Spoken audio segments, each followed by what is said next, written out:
അടുത്ത ആഴ്ച ഇസ്രയേൽ സന്ദർശനത്തിനായി ഒരുങ്ങുകയാണ് പ്രധാനമന്ത്രി നരേന്ദ്രമോദി. സന്ദർശനത്തിന് മുന്നോടിയായി ഇസ്രയേൽ പ്രധാനമന്ത്രി ബെഞ്ചമിൻ നെതന്യാഹു ഇന്ത്യയെ പ്രശംസിക്കുകയും ഇരു രാജ്യങ്ങളും തമ്മിലുള്ള ബന്ധത്തെ ശക്തവും തന്ത്രപരവുമായ സഖ്യമെന്ന് വിശേഷിപ്പിക്കുകയും ചെയ്തു. 1.5 ബില്യൺ ജനസംഖ്യയുള്ള ഇന്ത്യയിൽ ഇസ്രയേലിന് വലിയ സ്വീകാര്യത ഉണ്ടെന്നും കൂടെ നെതന്യാഹു പറഞ്ഞിരുന്നു. ഇസ്രയേൽ സന്ദർശനത്തിന്റെ ഔദ്യോഗിക തീയതികൾ ഇതുവരെ പ്രഖ്യാപിച്ചിട്ടില്ലെങ്കിലും ന്യൂഡൽഹിയിൽ നടക്കുന്ന AI ഉച്ചകോടിക്ക് ശേഷം പ്രധാനമന്ത്രി ഇസ്രയേലിലേക്ക് പോയേക്കും എന്നാണ് റിപ്പോർട്ടുകൾ. എന്നാൽ പ്രധാനമന്ത്രിയുടെ ഇസ്രയേൽ സന്ദർശനത്തിൽ പ്രതിഷേധവുമായി പലസ്തീൻ അനുകൂല സംഘടനകൾ രംഗത്ത് വന്നിട്ടുണ്ട്. നരേന്ദ്രമോദി ഇസ്രയേൽ സന്ദർശിക്കരുതെന്നും അമേരിക്കൻ പ്രസിഡന്റ് ഡൊണാൾഡ് ട്രംപിന്റെ നേതൃത്വത്തിലുള്ള ഗാസ പീസ് ബോർഡിൽ ചേരാനുള്ള ക്ഷണം നിരസിക്കണമെന്നും Indian people in solidarity with Palestine ആവശ്യപ്പെടുകയും ചെയ്തു. 2025 ഒക്ടോബറിൽ ഇസ്രയേലും ഹമാസും തമ്മിൽ വെടിനിർത്തൽ കരാർ നിലവിൽ വന്നതിന് ശേഷവും ഇസ്രയേൽ അധിനിവേശ സേന പലസ്തീനികൾക്കെതിരെ ആക്രമണം തുടരുകയാണ്. വെടിനിർത്തലിന്റെ 5 മാസത്തിനുള്ളിൽ മാത്രം 500-ലധികം പലസ്തീനികളെ ഇസ്രയേൽ അധിനിവേശ സേന കൊലപ്പെടുത്തുകയും ചെയ്തു. ഈ സാഹചര്യത്തിൽ ഇസ്രയേലുമായുള്ള വ്യാപാര നയതന്ത്ര ബന്ധങ്ങൾ ഉൾപ്പെടെ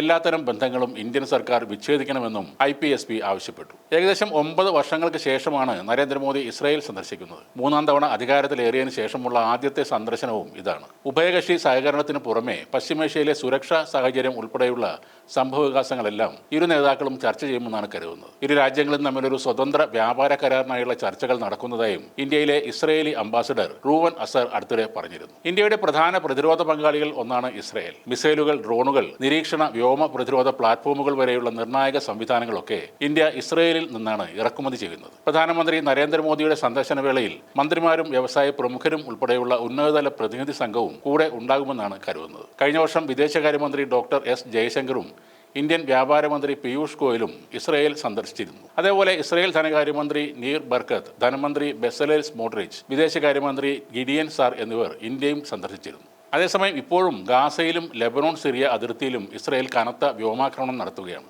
ഗാസയിൽ തിങ്കളാഴ്ച ഇസ്രയേൽ സൈന്യം നടത്തിയ ആക്രമണങ്ങളിൽ ക്യാമ്പിൽ കഴിഞ്ഞിരുന്ന ആളുകൾ അടക്കം 12 പേരാണ് കൊല്ലപ്പെട്ടത്. ഇന്നലെ പുലർച്ചെയാണ് ഇസ്രയേൽ വ്യോമാക്രമണം നടത്തിയതെന്ന് ലെബനോൺ ആരോഗ്യ മന്ത്രാലയം അറിയിച്ചു. എന്നാൽ ഹമാസ് വെടിനിർത്തൽ കരാർ ലംഘിച്ചു എന്നാണ് ഇസ്രയേൽ ആരോപിക്കുന്നത്. ഹമാസ് ഈ ആരോപണം തള്ളിക്കളയുകയും ചെയ്തു. 2024 നവംബറിൽ ഇസ്രയേലും ഹിസ്ബുള്ളയും വെടിനിർത്തലിന് സമ്മതിച്ചിരുന്നുവെങ്കിലും അമേരിക്കയുടെ മധ്യസ്ഥതയിലുണ്ടായ കരാർ ലംഘിച്ചുകൊണ്ട് ഇസ്രയേൽ സൈന്യം ലെബനോണിൽ ഏതാണ്ട് എല്ലാ ദിവസവും ഇപ്പോൾ ആക്രമണം നടത്തുകയാണ്.